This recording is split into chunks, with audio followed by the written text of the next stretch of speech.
আজকে এই কিটক্যাটের র্যাপিং পেপারটা দিয়ে আমি বানাবো প্রভু জগন্নাথ।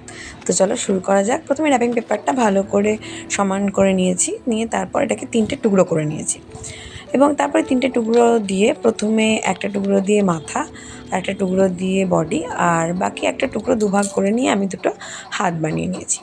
তারপর এটাকে আমি পজিশন করে দেখে নিয়েছি যে কীরকমভাবে রাখলে এটা ঠিক হবে। তারপর এটাকে আঠা দিয়ে ভালো করে আটকে দিয়েছি এবং দিয়ে তারপর একটু শুকিয়ে নিতে হবে, নাহলে এটা খুলে যেতে পারে। তো এরপর আমি এর ওপর একটু তুলো দিয়ে দিয়েছি এবং তুলো দিয়ে একটা বেস বানিয়ে নিয়েছি, যাতে করে না ফিনিশিংটা স্মুথ আসে, আর রঙটা করলেও রঙটা যাতে ভালোভাবে এটার মধ্যে বসে যায়। তো প্রথমে আঠা লাগিয়ে তার উপর আমি অল্প অল্প করে তুলোটাকে লাগিয়ে দিয়েছি, আর তারপর আমি প্রথমটায় পুরোটাতেই সাদা রঙ করে নিয়েছি। সাদা রঙটা করে নিলে না এর উপর যে কোনো রঙ দিলে সেটা খুব ভালোভাবে বসে যায়, বা যে কোনো বেস কালারই তোমরা করে নিতে পারো।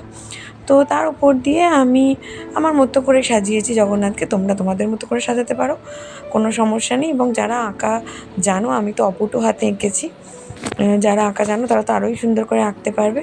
তো এভাবেই আমি অপটু হাতে আস্তে আস্তে সাজিয়ে তুলেছি আমার জগন্নাথকে, এবং দেখো বেশ সুন্দর লাগছে, তাই না? একটা ছোট্ট মিনিয়েচার জগন্নাথ আমি বানিয়ে ফেলেছি, এবং দেখো আমার মতো করে আস্তে আস্তে অল্প অল্প করে সাজিয়ে তুলছি। তো এরপর দেখে নাও পুরো লুকটা কীরকম লাগছে জগন্নাথকে। আমার তো বেশ ভালোই লাগছে, আর জানিও কেমন লাগলো তোমাদের। আর অন্য কোনো ক্রাফট দেখতে চাইলে সেটাও জানিও। ততক্ষণ অবধি টাটা।